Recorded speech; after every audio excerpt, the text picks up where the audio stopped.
Энэ бол 3 жилийн тэмээ аяллыг зориглон эхлүүлэхээр шийдсэн байгалмаа түүний найз Эрдэнэ Чимэгнар. Анх 2 жилийн өмнө Австрали залуу мориор дэлхий тойрохыг харсан байгалмаа тэмээгээр дэлхийг тойрох зорилго тавьжээ. Багагүй хугацаанд төлөвлөсний эцэст тэрээр ийхүү найзтайгаа басхуу гадны 3 аялагчтай хамтран аяллаа эхлүүлэхээр зэхэж байна. Тэд аялалдаа 10 тэмээтэй явах бөгөөд өдөрт 30 км замыг тулахаар төлөвлөжээ. За мэдээж ийм шийдвэр гарах амар байгаагүй ч нэгэн цагт тэмээгээр торгоны замаар жинтээж явсан өвгдийнхөө үүлийг үргэлжлүүлэхээр ийхүү зориг шулууджээ.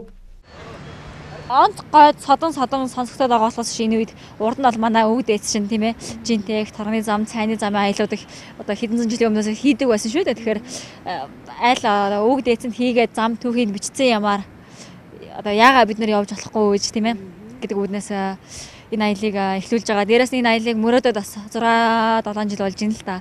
Хамгийн анхны тухай санал бодол толгоонд орж ирээд тэгээд одоо яг аяллахаа гадаад найзтай одоо манай нөгөө баруун гар уу нөгөө гişүүдтэйгээ танилцж энэ аяллаа талаар яарч ихснээс хойш 4 сараас эхэлсэн л та. Одоо ингээл хэрэгж явцтай явж байна.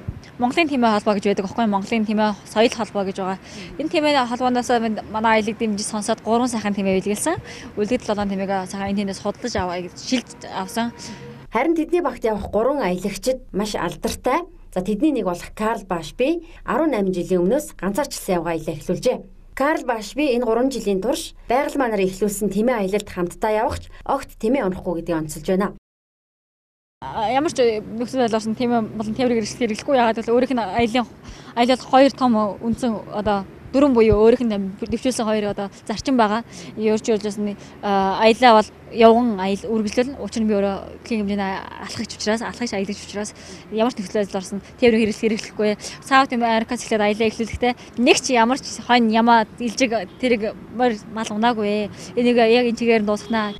За мэдээж малын хөлөөр хилд авах гэж байгаа учраас эрүүл мэнд даатгал гэрчилгээ зэрэг маш олон бичиг баримт бүрдүүлэхээс эхлээд олон саад бэрхшээлтэй тулгарч байгааг онцолж байна. За гэхдээ энэ аялал хэн нэг гэхээсээ илүү нийт монголчуудыг дэлхий дахинд сурталчилан таниулах аялал болно гэж аялагчид үзэж байна. Ганц Монгол миний аялал биш бүх монголчуудын аялал юм болоо Монгол урагтны аялал юм болоо гэж би бодож штэ.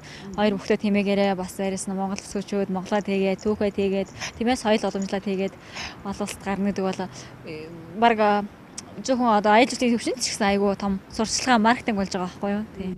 Тэдний аяллыг дэмжихээр Монгол улсаас ямар нэгэн компани аж ахуй нэгж хандааг байна. За одоогоор өөрсдийн зардлаар бүх үлтгэлээ базааж байгааг хэлж байна. Харин Facebook найз гэр бүлээс нь 2 сая төгрөгийн хандив өгсөн байна. За тиймээс Монгол Монгол соёлоо дэлхийд дахин таниулахаар зориулсан Монгол бүсгүйчүүдэд дэмжихийг нийт монголчуудад уриалъя.